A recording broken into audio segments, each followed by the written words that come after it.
Саламатсыздарбы? Мен мынау Кыргызстандагы халкынын саны эң аз болгону 4000. Бирок бюджетинин саны жагынан алганда Кыргызстандагы эң алдыңкы адашпасам бир 10-лукка кире турган бай айыл өкмөт Көкташ айылында турамын. Эгер сиз курулуш баштасаңыз, ичпеген, колу тутпаган мыкты ширетүүчүнү тааныштардан издөөнүн кажети жок. Ширетүүчүнү ширетменден издеңиз. Бул үчүн такси чакырганда эле телефонуңуз аркылуу App Store же Google Play'ден ширетмен тиркемесине катталасыз. Анан ширетменде тизилип турган миңдеген ширетүүчүнү рейтингине карап жалдайсыз. Ширетменде ар бир ширетүүчүнүн анкетасы, кылган иштери жана сүрөттөрү чек-чейип билинип турат. Ширетмен менен ишиңиз бат жана сапаттуу бүтөт. Тиркеме бардык аймактарда иштейт. Бул бозумчак алтын кенинен түшкөн акчанын эсебинен Кыргызстандагы эң бай айыл өкмөттөрдүн бири деп аталат. Мына ошол айыл өкмөттө турамын.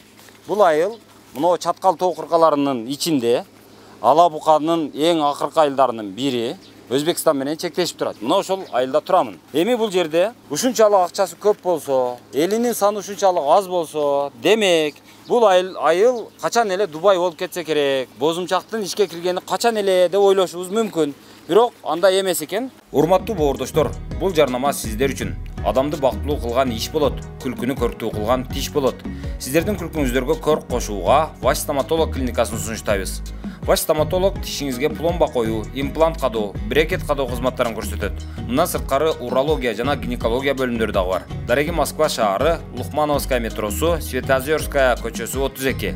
Телефону +7 925 960 0075 +7 925 891 88 84. Тишиңиз оорутпай калса эле беморал жүрө бербеңиз. Тиш сыйлаган зор болот, тиш кордогон кор болот. Бул жерде мына бүтпөгөн курулуштарды айтып коеюн. 2000 мына бир мектеп 2019-жылы башталыптыр, бүтпөй турат экен. Бир оорукана, бир садик, бир электр линиясы, дагы бир арык. Ушунун бардыгы азыр бүтпөй турат.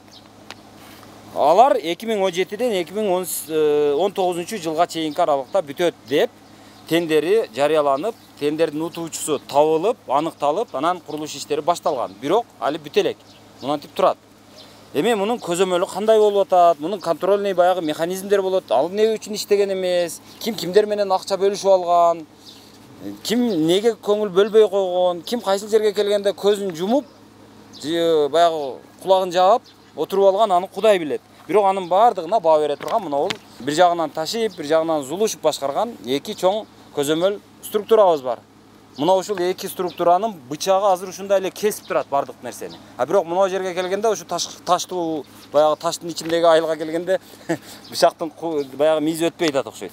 Азыр мына бир оорукананы, бир садикти, бир электр линиясын, андан сырткары бир канал бар экен. Ошол каналдын курулушун Next Stroy деген компания утуп алган экен.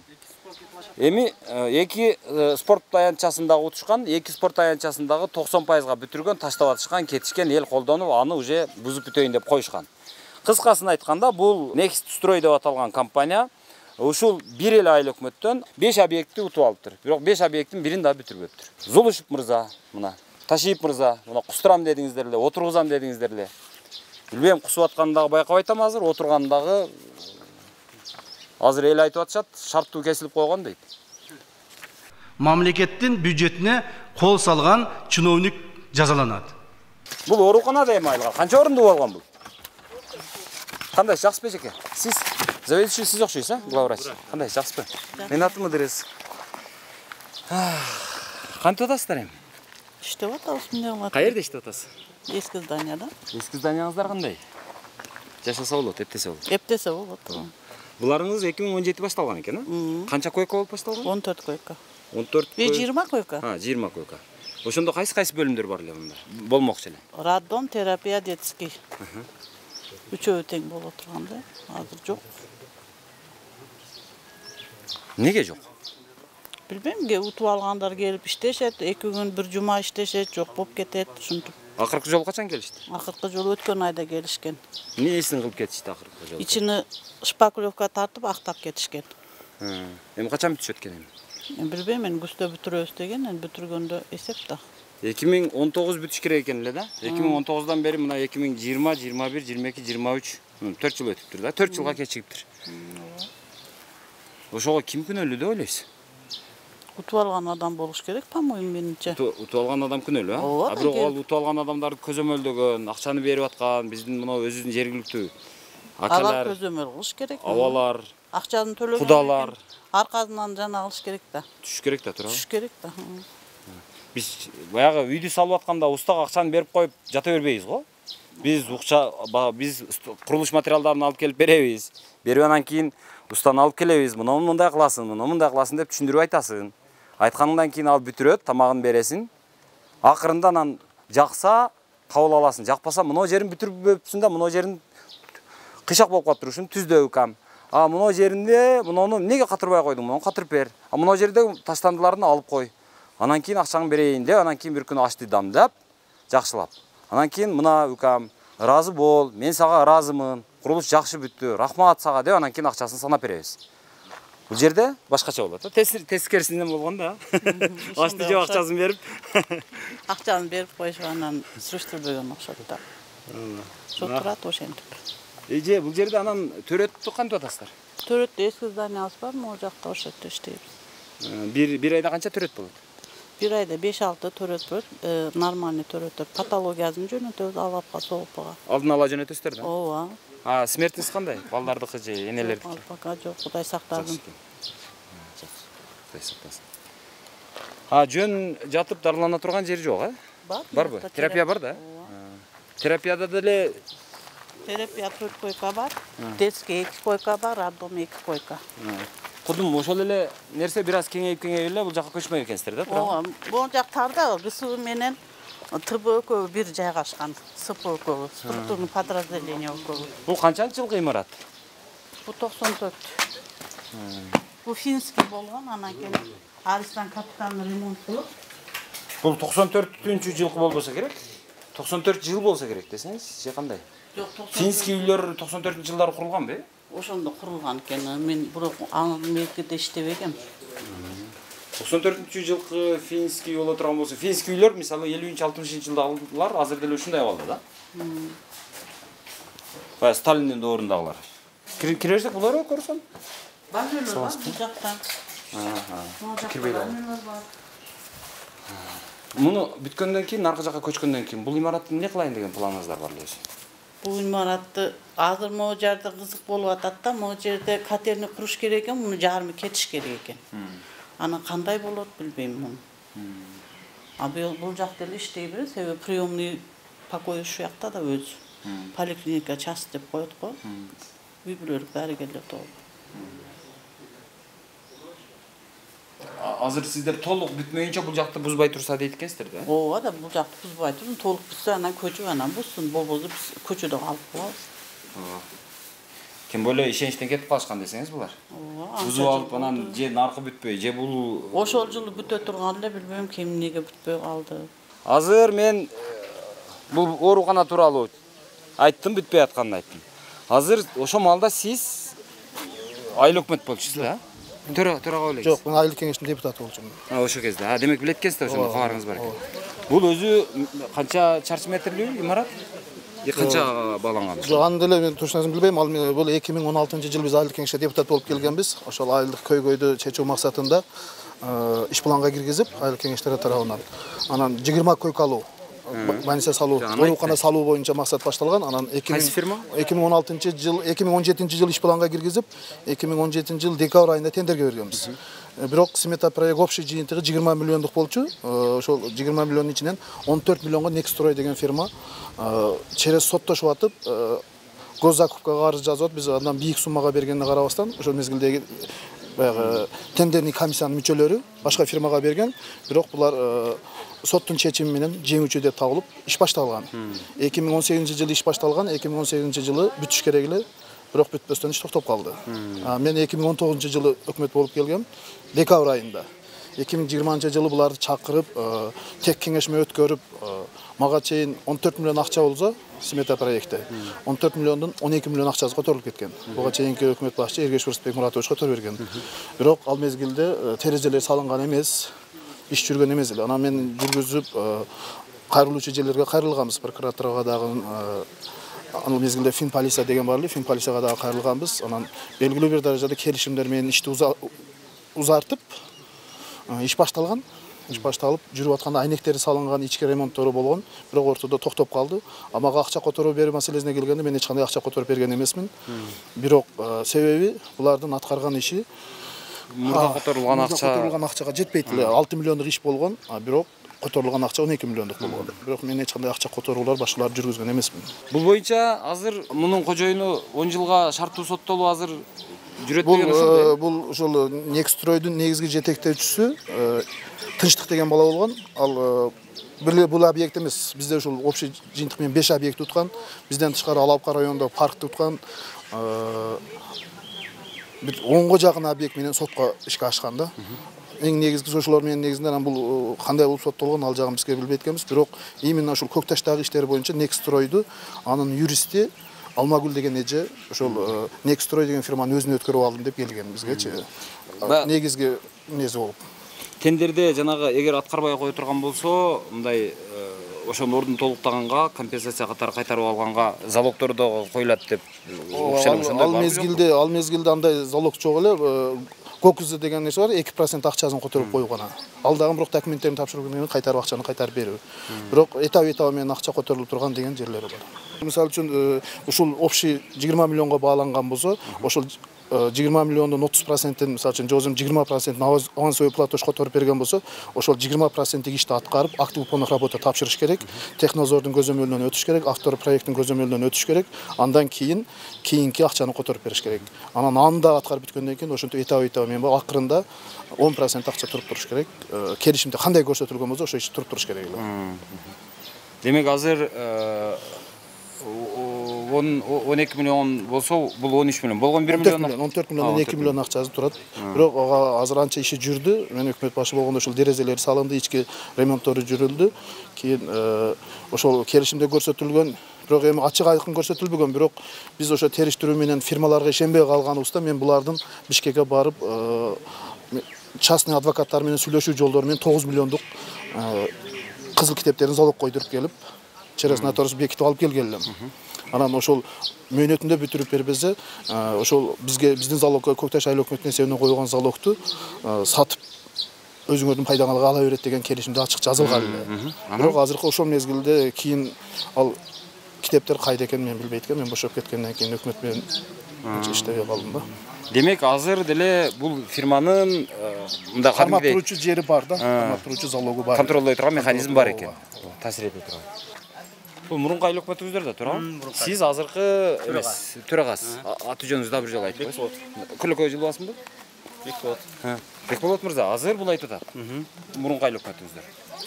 Ушул имараттын курулушун утуп алган компаниянын 9 миллион сомдук мүлкүнө катталган госактарын арест койдуруп, биз эгерде ишти кайсы мөөнөткө чейин дегенсиз? 2020 кылдык, 21 жылдын акырына чейин. 2021 жылдын ичине чейин бүтпөсө, биз ошол мүлктөрдү өзүбүздүн баланска алып сатып, ошонун негизинде мунун бүтүрөбүз деген келишим менен мүлктөрүнө арест коюлган экен. Ошол документтер каякта азыр? Ошону эмне үчүн? Ошол боюнча абудан кийинки келген айыл өкмөт дагы ошондой кылган. Бишкекке барып, ошол жеке менчигиндеги бир цех бар экен, үйү бар экен. Аны дагы алар дагы залогко коюшуп келди. Азыркы күндө кече айдыл айтпадымбы? Ошол объект бүтпөгөн объекттер боюнча биз тегерек стол өткөрдүк. Фирманын жетекчилери келди, бул фирманын жетекчиси дагы келди. 5 объект алган. Сиз айткандай, 2 поля, бир оорукана, бир бала бакча, бир линия. Алган, бирок азыркы күндө Аксферкада айыл өкмөттө счетто акчасы жок. Алып алган бардыгын. Эмне деген мен түшүнбөдүм азыр. Айыл өкмөттөн бардык акчаны которуп алышкан да. То есть 14 миллионду толук. 14 миллионду толук которуп алып койгон. Эч кандай акча каражаты жок азыркы күндө. Макул. Бирок сиздердин колуңарда алардын ошо 9 миллиондук мүлкү турат. Мүлкү турат. Аны качан не кылып пайдаланасың? Ал жумушту өткөрүп бергенде өткөрүп берет айыл өкмөт. Ариске коюп койгон, сата албайт. Өткөндө келип туруп ошону өткөрүп бергиле деди. Биз аларды чакырып качан бүтүрөсүңөр дедик да. Анан айыл өкмөткө айттык, өткөрүп бербейсиң. 10 жылга чейин бүтүрбөсө 10 жыл күтүп жата бересиң. Жок, буну башкы прокурорго берилген. Жок, ал жөнөкөй граждандык иш болуп атат. Граждандык иште ал айтып атат, эгерде мен 2021 жылга чейин муну толук бүтүрүп силердин колуңарга бербесем, анда муну мүлктөр сеники мына деп колуңарга карматып атат. Ошол мүлктөрдү алып, сатып, ал тендерди жокко чыгарып, башкадан тендер жарыялап, калган ишти бүтүрүш үчүн эмне аракет кылбайсыз? Айыл боюнча бүтпөгөн объекттер боюнча именно ушул Нексторо боюнча айыл өкмөткө тапшырма бергенбиз. Ал тиешелүү эксперттер менен сүйлөшүп соттук иштерин жүргүзүп атат. Анан бул азыр тергөө ишинде экен. Жаңа айыл өкмөттүн келгенине 2 жыл болду. 2 жылдан бери ошо тапшырмаңарды аткарбай атабы? Бул уже 4 жыл өтүп атат будан чык. Аткарбай атат. Орган элдерден бизден кайрылуу болсо келип бир аз убакыт иштейт. Анан кайра кетишти. Акча каражаты жок. Айыл өкмөт аткарбай атат деп атасыз. Туурабы? Силер поручениени бердиңер. Жок, айыл өкмөткө бердик биз тапшырманы. Айыл өкмөт тиешелүү жактарга кайрылып, 2 жылдан бери ошентип жүрөт. Ошентип жүрөт алектеп соттош. Өзүңүз жөн айтыңызчы мындай. 2 жылдан бери ушул иш боюнча мышык чычкан ойноп аткандарына кандай баа бересиз? Ошол нормалдуу көрүнүшпү? Эми биз тергөө иштерине аралаша албайт экенбиз. Эмнеге аралаша албайсыңар? Бул граждандык иш болуп аткан болсо. Тиешелүү мамлекет башчы кишилер келгенде кайрылып атабыз. Курманкул Токторалаевичке дагы кайрылганбыз. Ал киши райондук прокуратурага тапшырма берди. Сиз бергенден кийин сөзүмдү сүйлөп коеюн. Бергенден кийин ал прокуратуранын жардамы менен келип бир аз ишин баштады. Бир 10 күн болду кеткенинечи. Ишин бүтүрдү, сырты бүтө элек. Бирок каражат жок. Айыл өкмөт биз берели десек, айыл өкмөттө да каражаты жок. Эмнеге бересиңер? Кайра бере бересиңер? Жок, эми акчасы бар болсо да, алып койгон бардык акчасын.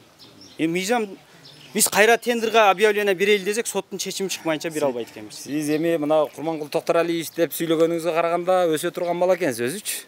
Аябай өскүдөйсүз. Бирок ошого жараша мына жакта ишти дагы кылып, элди мындай канча 2017 боло турган болсо 18 бүтсүн, мына 19, 20, мына 4 жыл болуптур. 4 жылдан бери ушуну бүтүрө албай отурасыңар да? Бүтүрө албай отурабыз ооба. Тергөө иши жүрүп атат, андай болуп атат, кээде баштап калат. Эң эле жакшы кылган ишиңиз азыр сиздин Курманкул Токторалиевич деген сөзүңүз экен да? Бул эле бир эле Курманкул Токторалиевич эмес, Жалал Абадтын президентинин ыйгарым өкүлүнө да кайрылганбыз. Районго келген жалпы эл менен жолугуп, ал жерде да айтылган, бул объекттер жалпы айтылган. Эми биз элдин өкүлүбүз. Жүрбөй аткан иштер боюнча барып тиешелүү жакка кайрылып атабыз. Кайрылып анан кандай натыйжа, мен ошону сурап атам. Азыр пока жыйынтыгы жок. Эми тергөө ишине бирок сиз депутат болуп келгенде айткансыз да, мен мына натыйжа кыламын мен деп. Мен иштетем, айыл өкмөттү камчылап, мындай эшектей кылып иштетем деп келгенсиз. Туура. Анан биз депутаттардын өзүбүзгө тиешелүү компетенциябыз бар. Ошол менен ишмердик жүргүзүп атабыз. Эми тиешелүү органга кайрылып атабыз. Эми органдын ишине барып тергөөнө мен киргише албайм да. Аймактарды кыдырып келгенде ошол прокурор, башкы прокурор. Мен барып арыз бергем ушул 5 объекти боюнча. Ооба. Анан жооп райондук прокуратураны жөнөтүп, алар комиссиялар менен келип текшерип, сурам жолоо кылып, андан кийин келип кичине ишин баштады да, ушу менен кетти да. Кеткенине дагы 1 жылдан ашып кетти да. Расмий жооп болдубу? Бул боюнча мына курулуштун мөөнөтү өтүп кетти. Кылмыш иши козголдубу? Жок. Жок, кылмыш иши козголгон жок. Муну иш азыркыга чейин бүтпөй атат. Кылмыш иши козголдубу? Жок. Жок. Ишти мурда эле жанагы акчасын өткөрүп алган, бирок ошол акчага жараша иш аткарылган жок. Кылмыш козголдубу? Жок. Аны мына депутат азаматтар эмне үчүн талап кылбайт? Талап кылган үчүн айтып атпайбызбы? Биз жок, мен прокуратурадан эмне үчүн талап кылбайсыңар? Прокуратураны эшектей иштетсе болот да. Мынау статья турат. Мындай кылмыш болуп атат. Мындай болуп атат. Эмне үчүн боюнча тиешелүү жакка кайрылып атабыз. Кайрылганда тергөө ишине фирманы чакырып сүйлөшүп атат. Силерге анан жооп берип бизге келип мына жумушун баштады дейт. Фирманын кишилери келип баштайт жумушун, бирок аягына чыгарылбайт. Эми бул жерде чоң анда прокуратура, Курманкул Токторалиевич сиз айткан. Ал далдалчы экен да, анда сиз барып ага претензия доо коесуз. Доо койсоңуз нарыгын чакырат дагы койгулайм. Муну бүтүрүп берет экен дейт экен да. Биз ага эми эч нерсе дей албайбыз. Негизи ошондой деп атат да. Жок, эми алар тергөө ишин кандай жүргүзүп атат, ал бизге караңгы. Жок, тергөө ишинде келип мына бүтүрөт экен деп атабы? Ошентип атат. Кылмыш ишин козгоп атабы? Козгоп атат, сотко сырттан дагы кескен деген эмелер айтылып атат.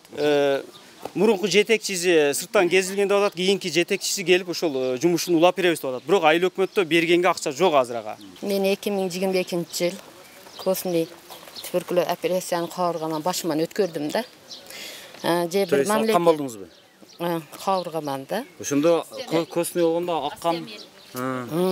Ошо 22 жыл 27 сентябрда болдум. Ошондон бери ошо мезгилде же мамлекет тамандан же өкмөт тамандан мага операцияга бир да жардам берилгени жок. Жолдошума кезек 2-группа инвалидти, 2 студентим бар. жанагы жүрө. Төрага түшүнүп эле келсеңиз. Азыр мына айлык өкмөттүн өзүнүн фонду бар экен. Азыр мен айлык өкмөттүн отчетун окуп отурсам, паланчы станцияга 3000 сом бердим, паланчы станцияга 4000 сом бердим, 30000 сом бердим деген отчетторун окудум. Анан муну эжеке айтып атат. Күйөөм инвалид деп атат. Өзүм оор жана операцияны башыман өткөрдүм деп атат.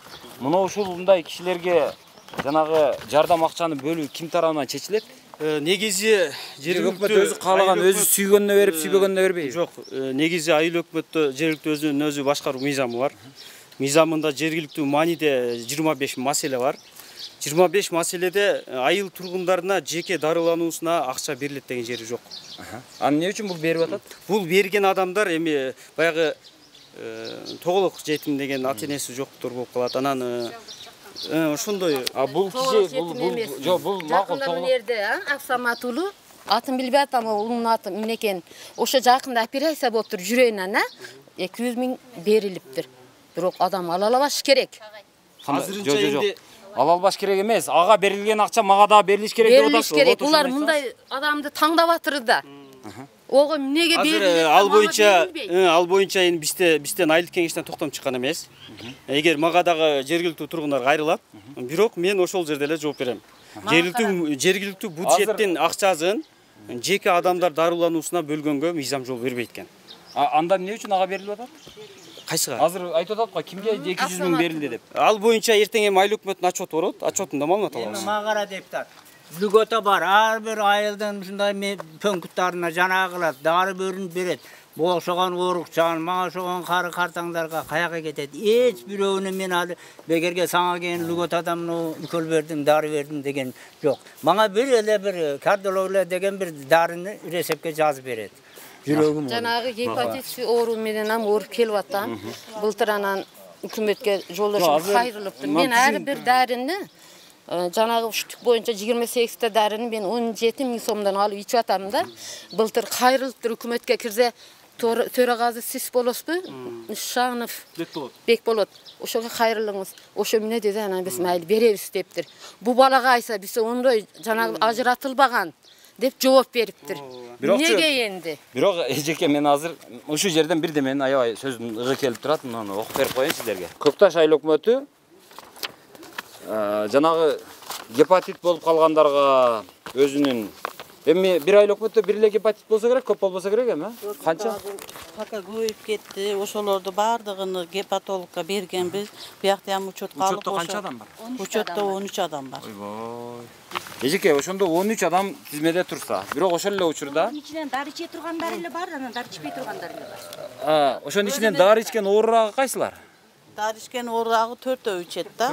Азыр биякта эле ошого кирет. Ооба. Улар азыр өзү сатып алып аткан действительночи. Анан гепатологко биз учетко алып, гепатологко эми жөнөтүп барып, сиз барып дарыңызды аласыз деп айтканбыз, эми барат. Жакшы экен, эже. Эми муну как раз ушул оорукананын жанында бул эже келип отурат. Эми ошол жерде мен бир нерсени окуп берип коеюн. Көкташ айыл өкмөтүнө караштуу ар түрдүү иш-чараларды өткөрүү бөлүмүнүн 2023-жылга карата түзүлгөн сметасын окуп берейин. Эми бул жерде сиз айтып атасыз, мына оорулууларга биз акча бергенге болбойт, мыйзам жол бербейт экен. Бирок мыйзам неге жол берет экен айтып берейин, угуңуздар. 23 февраль майрамын майрамдоого карата 64 000 сом акча бөлгөнгө мыйзам жол берет экен. 8 март эл аралык аялдар майрамын өткөрүү үчүн 210 000 сом бөлгөнгө мыйзам жол берет экен. Апам жапкан нанды сагынам аттуу иш-чараны өткөрүү үчүн 36 000 сом акча бөлгөнгө мыйзам жол берет экен. 21 март Нооруз майрамын өткөрүү үчүн 240 000 сом ажыратып, ошону менен майрамдаганга акча бөлүнөт экен. Орозо айт майрамын өткөрүү үчүн 140 000 сом бөлгөнгө мыйзам жол берет экен. 9 май жеңиш майрамын өткөрүү үчүн 154 000 сом бөлүнөт экен. Силерден эми ардагер барбы жокпу? Ардагер жок. Канча эки афганист? Эки афганист болсо, эки афганистке мына 154 000 эгерде. Ошон 4 экен. Паткенистер бар анан. Ошол менен кошкондо канча бир 15 киши болобу, болбойбу? 6. Онго жетпейт экен. Онго жетпеген кишиге макул, ошолордун баарына 10-на бөлүп берип кое турган болсоңуз, жок эле дегенде 15 000 сомдон акча тиет экен. Бирок аны бербей, билбейм. Анан 25 май акыркы коңгуроо майрамын өткөрүү үчүн дейт. Не, мектептин дагы майрамын айыл өкмөт өткөрүп береби? Өткөрүлбөйт эч кандай. 62 миң сом бөлүнөт экен. Бөлүнбөйт да. Так, ыйык Курманайт майрамын өткөрүү үчүн ага 140 миң сом бөлүнөт экен. 29 июнь муниципалдык майрамды өткөрүү үчүн дейт. Муниципалдык кызматкерлердин күнү болсо керек бул. Так, 120 миң сом бөлүнөт экен ага. 31 август эгемендик майрамын өткөрүү үчүн 240 миң сом бөлүнөт экен. Мына эртең бүгүн канчасы? Бүгүн 25. 25-и, а? Да, так, bir aydan keyin эгемендүүлүк майрамы. Кандай өтөт ушул 240 миң сомдук майрамды көрөлүчү, а бир видеого тартып бизге жөнөтүңүздөрчү. 240 миң сомго мындан да кылып биз майрамдадык деп. Анан 1 сентябрь билим күнүн өткөрүү үчүн акча бөлүнбөйт экен. Коомдук угуу өткөрүү үчүн 120 миң сом дейт. Как раз азыр айыл өкмөтүңүздөр айтып атат. Коомдук угуу баягы отчетторду өткөрөм деп. Отчет өткөрүү үчүн не бензин куйгандан башка, наркы айыл берки айылга чапкылагандан башка не акча кетет? Коомдук угуу эми кандай маалымат жазылып калган билбейм го. Бирок мынагул мыйзамда сиз азыр окуп берип атасыз го. Ооба, ооба. Бул жергиликтүү маанидеги маселеге кирет да. Булар жергиликтүү эл. Бюджет элдики го. Майрамда элге жакшы маанай тартылаш керек да. Ооба. Биз сиз эле дотацияда отурган айыл өкмөттөргө дагы көптөгөн каражаттар жумшалат майрамда. Эгерде мындай да, элдин бардыгы гепатит болуп кырылып кала турган болсо, ким менен майрамдайсың аранда? Сиз журналистсиз. Бирок жергиликтүү өзүн өзү башкаруу мыйзамы бар. Мен аны түшүнүп атам. Мыйзамдын логикасы болуш керек да. Ооба, мыйзамды мен же сиз жазбайсыз. Макул, анда жакшы. Мамлекет жазат. Кайсы мамлекет ким ал? Жогорку кеңеш бекитет аны. Жогорку кеңеш бекиткенде ошол жергиликтүү маанидеги маселе 25 маселе бар. 25 маселенин ичинде жергиликтүү тургундарга. Мен айттым го сизди, сиз срочно депутат болушуңуз керек экен, жогорку кеңешке. Анда кылбасаңыз чечилбейт экен. Макул, мага жооптоо болбоңуз, мынаны бүтүрүп коюн анан кийин. Мына азыр мына коомдук угуу өткөрүү үчүн 120 миң сом бөлүнөт экен. Мугалимдердин кесиптик майрамы үчүн дейт 40 миң сом берилет экен. Соц кызматкерлердин кесиптик майрамы үчүн 8 миң сом берилет экен. Эң эле бечара соц кызматкерлер экен. Силерди соц кызматкерлер жок бараңарда? Соц кызматкерлерди мындай койгула берип койчу дегенде берет экен да. Так, жаңы жылды өткөрүү үчүн 322 миң сом бөлүнөт экен. 322 миң сомго кантип жаңы жыл өткөрөсүңөр силер? 322. Жаңы жылды кантип байрамдайсыңар? Бир жума? Аракты ар бириңерге коюп береби. Ошондо кандай? Ар бириңерге арак коюп эме кылабы? Анан эмне? Эми азыр Ыдырзага бир саламаттык сактоо кызматкерлерин бөлүп койду. 320 миң деп атат го. Эми туугандар мындай окуп калат да. Бул мына жаңы жыл майрамы экен, Бул жаңы жыл майрамы дейт. Эми жаңы жыл майрамы эми келе турган нерсе да. Бул былтырчы. Может 200 миңге жетпей бүтүп калышы мүмкүн. Ал эми долбоорда жылдын башында планда коюп алат да. Ооба, ниет жакшы экен, түшүндүм. Анан мына саламаттык сактоо кызматкерлерине кесиптик майрам үчүн дейт 30 миң сом. Демек сиздерге дагы 30 миң сомго майрам келип, мына менен майрамда алгыла деп 30 миң сом берилбейби? Берилгенби? Берилди, бирок 30 миң бербеди окшойт. Кечегиде барып келиштерби, дем алган? Барып келиштер, кимиңиздер алыштыр акчаны? Канча алыштыр? А? Өкүлдөрдө барган адамдар сүйлөбөйсүңөр. Раматаларга кош эсептегенде ошондой чыгат болуш керек. 23 миңди алганда профкомдор алган. Асланбап койноп кийгенбиз ана мисалы. Асланбапка барып келишкен. Анан жакшы иштегендерге грамоталар жазылган, сыйлык берилген. Канча адам эс алгансыздар? Коллектив барды. Канча 30 адамбы? Же 18би, 30бу? 18 барганбыз. 18 барганбыз. Өзү Ыдырзаке, бул боюнча аткаруу бийлиги мындай даана маалымат бергени жакшы эле да. Эми бул жерде мен мен кетип калбасын деп билгенче мен да айтып коюп атам. Мен макул, маселе жок. Бирок эми мына кагазга түшкөн нерсе экен. Муну бирөө мен ойлоп тапкан жокмун да азыр. Эми буну анан бул туура бул баягы бюджетный эмеси долбоор экен. Ооба. Бул эми может ошончо кетет, может кетпейт деген тема бар да. Ал жагы бар. Эки тараптуу карай берген жакшы. Мен эми аткаруу бийлигинен эч ким жок болгон үчүн элдин алдында элдин өкүлүмүн.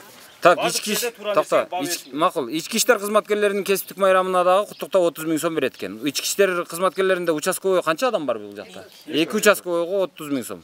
А силерге 2 участковыйго 30 миң сом берсе, анда 30 адамга силерге канча? Анда силерге бир 90 канча бир 300 миңдей бериш керек. Ушундай болуп калат го. Эгерде ол 450 миң бериш керек болуп калат го. Ошол логика менен алсак. Анан маданият кызматкерлеринин мынау аксакал баятан бери сизге наразы болуп атпайбы? Ооба. Өзү мен сизге бирдемени айтайынбы? Медицина кызматкерлеринин обеспечениясине дээрлик көңүл бөлүнбөйт. Медицинанын бюджети болгон 2,5 миллиард сом болот Кыргызстан боюнча. Билим берүүнүкү 24 миллиард сом. Анан буларга обеспечение бербей, буларга сиз айткан баягы дарыларды бербейт деп атпайсыз. Маданият кызматкерлеринин кесиптик майрамы үчүн 15 000 сом каралган экен. Жалпы алганда 1,971,000 сом ошол майрамдарды өткөргөнгө деп каралыптыр. Эми ал канчалык деңгээлде иштетилди, иштетилбеди мен билбейм. Эми дагы бир эмен ушундай долбоорду айтып берейин. Мынында эми 14 февраль Ооган согушунун 33 жылдыгына карата дагы иш-чара экен, ага 28 000 сом бөлүш каралыптыр. 26 апрель Чернобыль апатына катышкандар үчүн чернобылчылар бар, ауганчылар бар деп аттаңар эле. Аларга өзүнчө майрамы бар экен, өзүнчө отдельно акча бөлүнөт экен. Ошон үчүн жана 9 майга кошпой койсоңуздар боло берет экен. Энелер күнү майрамын өткөрүү үчүн 150 000 сом өтөт экен. 6-июнь финансисттердин кесиптик майрамы үчүн дейт. ВУЗтун инспекторлорунун кесиптик майрамы үчүн дейт. Аз камсыз болгондорго 300 000 сом каралган экен. 1-июнь балдарды коргоо күнү үчүн 268 000 сом каралыптыр. 1-октябрь улгайгандардын күнүн өткөрүү үчүн 250 000 сом экен. Аксакалдарды чакырып чай бергенге. 250 000 сом. Анан 3-декабрь мүмкүнчүлүгү чектелгендердин күнүн өткөрүү үчүн 276 000 сом. То есть майыптар күнүнө карата. Аз камсыз болгон үй бүлөлөргө материалдык жардам үчүн деп дагы 110 000 сом бөлүнүптүр. Аз камсыз болгондорго 300 000 сом бир бөлүнөт экен. Андан сырткары 110 000 сом дагы бөлүнөт экен. Андан сырткары сөөк коюу үчүн дейт 300 000 сом. Бул баягы сөөк койгондо жардам берилет дейм, а? Ошол анан Ешкимден уккан эмеспиз. Эми бирөөбүзгө жардам бергенден жок, сөөк коюлганда чындап эле баягы эч ким эч нерсе берилбейби? Башка эл өкмөттөрдө берилет го. Такташ керек экен да муну. 12 000 берилет го. Эң бай эл өкмөт силер сөөк койгонго акча бербейсиңер. Анда эми деп киришкен окшойт да. Мунун берилген эмес. Берилген эмес? Берилген эмес. Эми айылда өз айыл мале комитеттер кичине акча жыйнап фонд кылып койгон. Ошодон иштетсе иштетет. Атак айыл өкмөттөн бюджеттен деп берилген эмес. Бирок силерден кедей айыл өкмөттөрдө ушулар бар да. Силерден намного кедей айыл өкмөттөрдө. Азыр айыл өкмөттүн ишмердүүлүгү ар кандай болот экен да. Ооба, жакшы экен. Жакшы. Жанагы аксакалдарга чай берүү канча экен? Канча жүз экен? Жок, эми долбоор. Акча жок. Акча сөз жок. Булар эми 2023 дейт. 2023. Может анча кетет. Жок, мунун жарымы долбоор, жарымы уже өтүп бүттү. Эми мына быйыл азыр анан азыр мына кургак менен ооругандарга материалдык жардам үчүн 30 000 сом. Анан ВИЧ-спидке каршы күрөшүү үчүн дагы 30 000 сом дейт. ВИЧ тер катталганбы, катталган эмеспи? Кургак ВИЧ жок, а? Же кургак барбы? Канча бар? Эми 2 бар. Муну карап койгон, иштетилип кетти деген эмес да. Болбосо тура берет. План да, бул план. Сиз эл тараптасызбы же айыл өкмөт тараптасызбы? Мен эл тарап аке болгону ачык айкындуулук болгон жакшы да. Себеби могуда азыр майрамда өткөздү дегениңизди жалпы эл менен дамылалар менен биргеликте курбан айттычы. Жакшы деңгээлде өткөздүк да, жылкы союпчу. Эл өзү мусулмандардын 2 майрамы бар. Ошон үчүн 2 майрамга калган майрамдардычы? Калган майрамдагы өз орду менен болот. Бирок 2 мусулмандардын майрамына өзгөчө басым таштап 150 000 200 000 акча караганбыз да. Эми ошол жерде мындай дагы бир нерсени айтам. Адатта кандай болот? Бизде чоңдор мындай кылышат. Бюджеттен акчаны карайт. Жылкыны алат. Анан соёт. Казанга бышырат. Элди чакырат. Дасторконду жаят. Жайып анан как будто өзүнүн чөнтөгүнөн элге аш берип аткандай болуп турат ошол жерде. Анан акырында бир молдону айтып коет. Молдо чыгат дагы: "О мен ушул айыл өкмөтүбүзгө Кудай ыйман берсин, ынсап берсин, ишиге ийгилик берсин" деп анан бата кылат. Туурабы? Ошону мынау элибизде тынчтык болсун, мынауга окшогон эжекелер эме болсун, айыгып кетсин деп бата береби? Бизде ошондой эле. Бата берет, ооба, жалпы мен ошол жерде мен айыл өкмөткө бата берилишин каалабайт элем да. Себеби айыл өкмөт ал жерде элдин кулу, элдин эшеги болуп туруп бериш керек эле. Себеби элдин акчасына болгону элге аш уюштуруп берип атат. Себеби бул Идирзага бюджетти бекитүү жол-жобобуз бар. Бюджетти бекитүүдө дагы бекиткенде дагы ооба, элдер келген. Бул майрамдарга, мусулмандардын майрамына дагы элдерден макулдук алып туруп, анан бекиткенбиз да, дамлалар кийлип жүрүшү менен. Эми сизге бир суроо. Мына сиз баягыдан бери айтып аттыңыз. Мына киши ооруп кала турган болсо, ага жардам берүү мыйзамда каралган эмес дедиңиз. Каралган эмес экен. Эми жакшы экен. Бирок аз камсыз болгон үй бүлөлөргө жардам берүүдө бюджетиңерден карап атасыңар.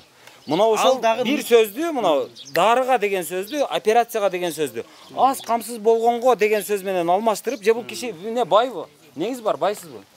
Бай эмес экен. Эри инвалид экен. Ошону коюп туруп, бул баягы аз камсыз болгон деген сөз менен мынауга урматтуу айыл өкмөт башчы, сиз мынау эже жардамга муктаж экен, аз камсыз болуп туруп, ушуга ушунча миң акча бөлүп беришиңизди суранам деп кат жазып берип койсоңуз эмне болосуз? Мындай экен да, бизде Кудай нары кылсын, бир айылдын тургуну боорун алмаштырып Индияга барып келди да. Бул 2019-жылкы болгон окуя, же 20-бы? Барып келди, барып келгенде жергиликтүү бюджетибизден акча каралды. Акча каралды, чоң сума каралды. 2 миллион 700 миңбү ушундай каралды да. То есть ага карады. Каралды. Биз эмес, бул бизден алдыңкы чакырылыш депутаттар. Каралган, алар карап берди эми. Бирок мыйзамда так ана жазылган. Сиздин операцияңызга канча кетет? Кетти? 100 миң? 200 миң болсун? Макул, 200 миң болсун, 300 миң болсун. Булардан мурунку депутаттар булардан артыгыраак болгон экен. Индияга барып дарыланып келем деген 2 адамга 2,5 миллиондон акча бөлүп бериптир. А сизге келгенде 200 миң сом дагы бере албап. Ошонун чыккан эмеси да. Алар беришкенден кийин айыл өкмөттөрдө эми тартип боюнча 2 жылда бир счетный палата келет да. Счетный палата келгенден кийин мындай акча берген негизи мыйзамсыз экен. Жок дегенде аз камсыз болгон үй бүлө деп, жок дегенде 30 миң сом берип койсоңор болобу? Камсыз болгон үй бүлөнүн дагы списогу айыл өкмөттө турат да. Ошого эмне үчүн бул кирбейт? Бул байып кеттиби бул эже? Аны эми айыл өкмөттө сиз аз эмне үчүн сиз депутат катары ушуну бир комиссия түзүп, барайлы үйүнү көрөйлү, эгер чындап жардамга муктаж болсо берейли деп бир мындай дилгирирээк мамиле кылсаңыз эмне болот? Аны эми негизи жергиликтүү бюджетте айтып атпаймынбы, тартип бар экен. Опо, жергиликтүү. Жок, мен сизди айтып атам. Сиз айыл өкмөт катары, сизге бул киши кайрылып келип атат, айыл өкмөттүн төрагасы катары. Анан жардам сурап атат. Жардамга сиз айтып атасыз. Жок, мен аны түшүнүп атам, бирок бул төрага ошон үчүн болушканда этият болгула. Чоңго болушуш бардыгынын колунан келет. Чоңду камчылаш бардыгы. Мен биринчиден элдин өкүлүмүн. Мен бирөөдү жактап жаткан жерим жок. Мен ошон үчүн айтып атам, элдин өкүлү катары мына эженин үйгө барайлы, комиссия түзөйлү, жашоо шартын аныктайлы, жардамга муктажбы жокпу көрөйлү дебейсизби? Аны менен тиешелүү иштей турган өзү кызматкерлер бар. Макул, ошого тапшырма бердиңизби? Алар өзү жылда сос адистин иш планында бар. Кошумча, бул жардам сурап келип атат. Кошумча кылып тапшырма бердиңизби? Жок, мен тапшырма берген жоксуз. Сиз кайдыгер экенсиз анда эле. Ал кайдыгер эмес. Ал айыл өкмөттүн милдетине кире турган жумуш. Мага каражат боюнча кайрылып атат озеки. Каражат менен мен жооп бердим. Мыйзамда жергиликтүү тургундарга жеке дарыланууна жергиликтүү бюджеттен акча каражат бөлгөнгө мыйзам жол бербейт экен дедим. Баягы кайран гана мурдуңа бок сүйркөлгөн кыргыз эли, чыдап өзүңдүн зөөкүр уулдарыңа, чыдап өзүңдүн зөөкүр кыздарыңа дегендей болду. Сиз андай бурмалабаң. Сиз дагы мисал үчүн систем эмес, эмеңизди көрүп жүрөбүз. Сиз дагы мамлекетти токтоп туруңуз. Өнүктүрүүгө бир топ салымыңызды кошуп атасыз. Сизди колдойбуз. Бирок бул жерде адамды каралап коюш дагы, актап коюш дагы оңой да. Мен дагы элдин өкүлүмүн. Ушу айылда эң алдыңкы голос менен келген адаммын. Мен кайрылган адамдарга мыйзам чегинде жооп берип атам. Мынага эмне деп жооп бердиңиз? Бияктын өзү кайрылган эмес, күйөөбү жолдош келди. Айыл өкмөткө арыз жаздым. Инвалид. Озеки кайрылып атам деп келди. Кандай болот деп эле айттым. Аке, жергиликтүү бюджетте 25 гана маселе бар. 25 маселенин ичинде бул каражат кайрылуу жок экен. 200 миңби ушундай жазып келген экен айыл өкмөткө. Ошентип туура мыйзам чегинде айттым. Мен токтом бере албайм аке. Себеби эртең мен токтом берсем, мен юстицияга каттайм, мен мыйзамсыз чечимге жооп берем. Ошону. Эми ал боюнча жана дагы айттым эже. Ал боюнча азыр менде маалымат жок. Айыл өкмөттүн отчетун эртең 10 күн ичинде алабыз. Берилбезечи бул сөз айтылбайт. Макул, болуптур. Личный автоматтан угушум керек бул сөздү мен. Кыскасы ушундай, туугандар. Мен бул жерден калыстыкты көргөн жокмун. Мына эми ооруканага кайтып келели. Оорукана ошол бүтпөй турат. Оорукананын бүтпөй кала турган болсо, контроль катары кайрадан ал эгерде бүтпөй кала турган болсо, мүлкүн кайтарып алып, ошону сатып, ошонун эсебинен кайрадан бүтүрөбүз деген ой менен жасалган. Баягы буга чейинки уткан фирманын 9 миллион сомдук мүлкү азыр айыл өкмөттө турган менен, мына ошону айыл өкмөт контрольный механизм катары пайдалана албай жатат. Бүтө турган мөөнөтүнөн 4 жыл өтүп кетти. эл азыр ошол дагы эле баягы сасыган, эски, мына кулап калайын деп аткан, урап калайын деп аткан ооруканада жатат. Жаңы имарат бүтө элек. Буга прокуратура баа бербей атат. Буга аким баа бербей атат. Айыл өкмөт аракет кылбай атат. Муну жергиликтүү кеңеш контролго албай атат. Кыскасы ушинтип эл болсо карайлап, мынтип жардамып карап отурат. Эмне болот экен деп. Биз бай айыл өкмөт элек го деп. Кыргызстандын башка жагында чыгып, Жалал Абадка барып, Ошко барып, ушул айыл өкмөт жөнүндө, Бозумчак жөнүндө сүйлөшсөң, жөн эле Бозумчактын аты Кыргызстанды дүңгүрөтүп атат. Бозумчакта мынанча тонна алтын өнүп атат, Кыргызстанга мынча салыгы түшүп атат. Бозумчак кенинен ушул бир айыл өкмөт, жалгыз болгону 4 миң айыл өкмөт эли бар айыл өкмөттө азыр 120 миллион бюджети бар. Эң бай айыл өкмөт ошол деп аты чыгып атат. Бирок ошол эң аты чыккан, эң бай делген, калкынын саны эң аз делген айыл өкмөттө абал ушундай. Бир мынау ооруканасы ошол 2017 жылы башталып, 2019 жылы бүтө турган жер бүтпөй турат. Анын арасында ошол анча-мынча ооруган адамдар 200 миң, 300 миң, 30 миң, 40 миң сураса ошолорго мыйзам жол бербей, аларга эч ким жардам бере албай отурат. Ушундай абалдабыз. Маданий иш-чараларга аябай көп акча коротуп кетсиздер, мисалы майрамдарыңыздар эле. Буга чейин коротулуп кеттиптир да, мен коротпой койсом булар мени жазып атпайбы мына? Айылда мен сурадым. Ушул майрамдар өткөрүлдүбү десем, эми айт намазы ошол учурларда баягы айт майрамдарына жылкы союп бир өткөрдүк деди. Андан башкасын эч ким эстей албай койду. Анан медиктер айтты, бардыгын документтерге кол коет да. Биз 1000 сомдон кар 70тен өткөн карыларга 1000 сомдон беребиз. Бардыгын колдору бар, спорттук оюндар өткөрүлөт. Мына мисалы 20 Нооруз майрамына 240 миң сом, Ороз айт майрамына 140 миң сом, 9 майга 154 миң сом. Биздин эл эми тоодун арасында жапай болуп кетсин. Келет бир жана даталуу күндөрдө ошол жерде колдон келген өнөрдү көрсөтөбүз. Ырдайбыз, чордойбуз, ошондой. Бирок эми мына карасаңыз, итөгүн алганда бир жылда 1 миллион 795 миң, дээрлик 2 миллион. Эмне кылайлы, ошондо бюджет болуп атса, анан бул жагында 1 миллион 900 миң болуп атат. Бунуңуз ошол жалпы эле ошого окшогон нерселерге. Жалпы иш-чаралар өткөн да, иш-чаралар даталуу күндөрдө өтүп атпайбы. Ошондой. Эми мунуну карасаңыз, ошондо 1 миллион 2 миллион 3 дээрлик 3,5 миллион сомдук майрам өткөрүп атасыздар да. Мында эт жегенге эле 3,5 миллион коротуп коюп атасыздар силер. Кээ бир айыл өкмөттөрдүн бюджети, мисалы мына сиздин жаныңыздагы айыл өкмөттүн бюджети 8 миллион дейби, ушундай дейт. Эми сиздердин даталуу күндөрдө ишти өткөрөбүз да. Ар бир келген эмеге, энелерге беребиз, мисалы үчүн катышуучуларга. Ошол эле учурда мисалы айылыңыздарда таза суу дээрлик жок экен. Таза суу долбоорубуз азыр 156 миллион. Жалгыз бала бакчаңыздар бар экен, мектеп жетишсиз экен, оорукана жетишсиз экен. Ошондой шартта сиздер 3 миллионго, 3,5 миллионго бала бакча эме майрам кылып эт жеп атасыздар. Ошолор менин жолуму бууп коюп атпайбы? Мисалы үчүн берде 90 орунду бала бакча башталып калды да, мен ага тыйын корото албайм азыр. Анткени ал договор сыйлы күчүндө. Качан сот жокко чыгарып берсе, анан бала бакчага. Анан кийин дагы эмне болду? Оорукананы да сала албайм. Анткени аны да уже 2018 договор түзүлгөн. Мына бүгүнкү күндө иш жүрүп атат, ушинтип жүрөбүз.